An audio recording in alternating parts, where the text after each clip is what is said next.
Patawid na ang tricycle na yan nang masalpok ito ng paparating na kotse sa Calasiao, Pangasinan. Sa lakas ng impact, tumilapon ang tricycle at nasawi ang driver nito. Ayon sa mga pulis, mabilis ang takbo ng kotse at posibleng hindi napansin ng tricycle dahil madilim sa lugar. Hawak na ng mga pulis ang driver ng kotse. Pag-overtake ng motorsiklo na yan sa Mangaldan, Pangasinan, nawalan ito ng kontrol. Nagpagewang-gewang ito saka nasagasaan ang nagja-jogging na babae. Tila tumambling pa ang babae dahil sa lakas ng impact. Sugatan siya at ang rider ng motorsiklo.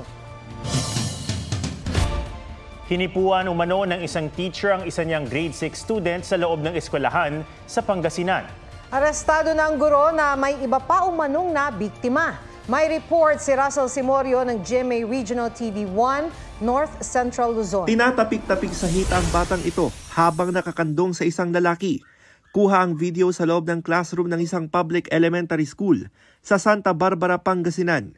Ang bata, isang 12 anyos na grade 6 pupil, habang ang lalaki sa video, kanyang guro. Kwento ng estudyante, pinapasok siya nitong linggo ng umaga para raw sa graduation practice. Pero walang naganap na practice. Sa halip, pinapasok siya sa kwarto, saka hinipuan sa masiselang bahagi ng katawan. Umiiyak po yung anak ko nung nagsusumbong sa akin. Na ayaw ko na pong pumasok dahil ang teacher ko po bastos. Hindi ko maano yung galit pero para sa anak ko sobrang sakit sa bilang ina. Kailangan ko po tulungan yung sarili ko. Kung hindi ko po isusumbong kay mama, baka ulitin niya po sa akin. Hawak na ng pulisya ang guro. Tumanggi siyang magbigay ng pahayag. Ayon sa pulisya, may iba pang biktimang guro na lumapit sa kanila. Marami daw basis ngayon lang may nalakas loob na nag-complain. Walang prinsipal ng eskwelahan ng aming puntahan para makuhanan ng pahayag. Hinihintay pa ng DepEd Region 1 ang reklamong ihahain ng pamilya ng biktima para masimula ng investigasyon. May kaukulang aksyon naman po sa sinasagawa po ng Department of Education. Dapat may official complaint yung sabihin po natin, yung parent. Desidido ang pamilya ng bata na magsampa ng reklamo laban sa guro. Russell Simorio ng GMA Regional TV 1 North Central Luzon, nagbabalita para sa GMA Integrated News.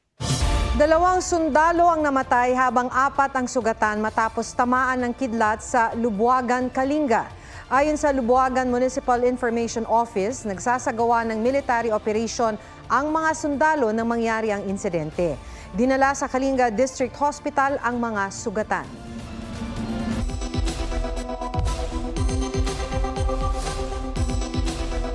Kapag may thunderstorm, posibleng magkaroon ng kidlat na maaaring tumama sa inyo at inyong ikamatay. Narito ang ilang tips para manatiling ligtas kapag kumikidlat. Huwag lumabas kung nasa loob ng bahay o gusali. Iwasang gumamit ng mga bagay na maaaring daluyan ng kuryente, gaya ng telepono at mga dekuryenteng gamit. Kung metal ang mga tubo sa bahay, posible rin niyang daluyan ng kuryente mula sa kidlat, kaya delikadong maligo o gumamit ng mga gripo. Lumayo sa mga bintana, pinto at kawad ng kuryente. Kung nasa labas ng gusali, sumilong agad sa loob ng pinakamalapit na bahay, gusali o sasakyan. Lumayo sa mga bagay na posibleng daluyan ng kidlat tulad ng puno, poste ng kuryente at kawad ng sampayan. Iwasan ang mga basang lugar. Kung nasa open field, gawin ang lightning safety position.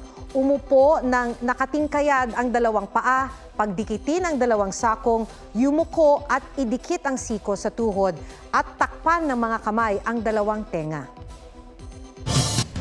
Breeding season ng mga lamok kapag tag-ulan, kaya nariyan ang banta ng dengue.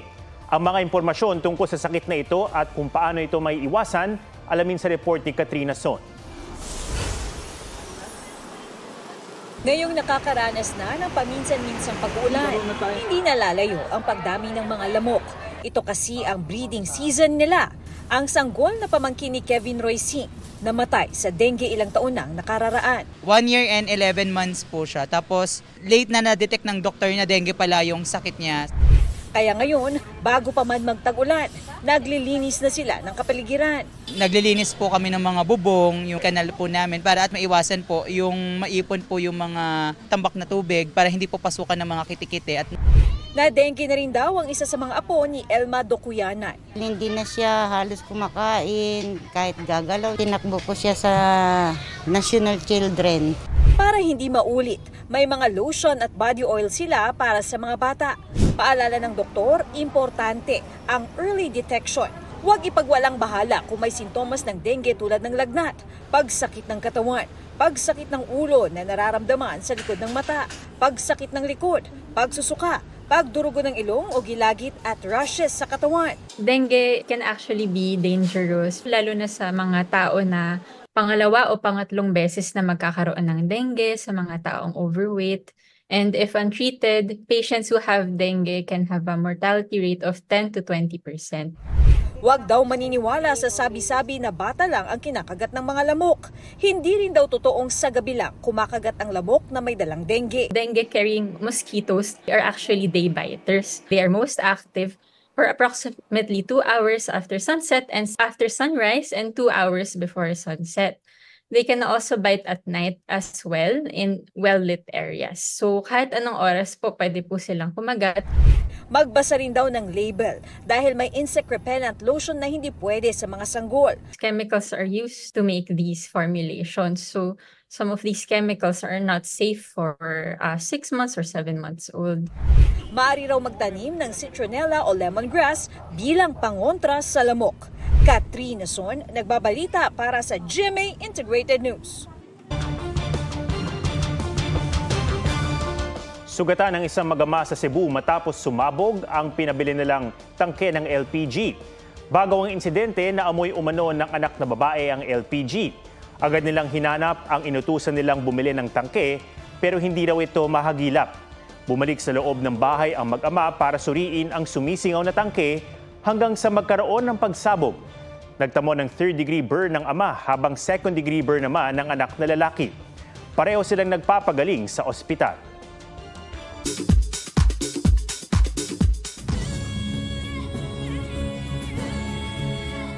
Gabby Garcia may entry na rin sa Asoka Challenge.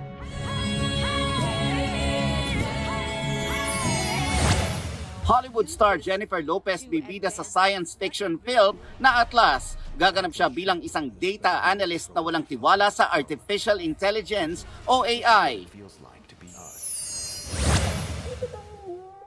Sandara Park, emosyonal nang makita ang kanyang grade 6 advisor. Magaganap na ang premiere ng Bverse BTS Singing the Stars exhibit. Magsisimula ang immersive exhibit sa May 17 at tatagal hanggang August 16. Inaasahang dadaluhan niya ng ilang Pinoy celebrities kabilang na sina Vice Ganda at SB19. Paulo Contis, no comment ang sagot ng tanungin tungkol sa status ng relationship nila ni Yen Santos. Kamakailan ay binura ni Yen sa IG ang mga litrato kasama si Paulo. Nelson Canlas nagbabalita para sa GMA Integrated News.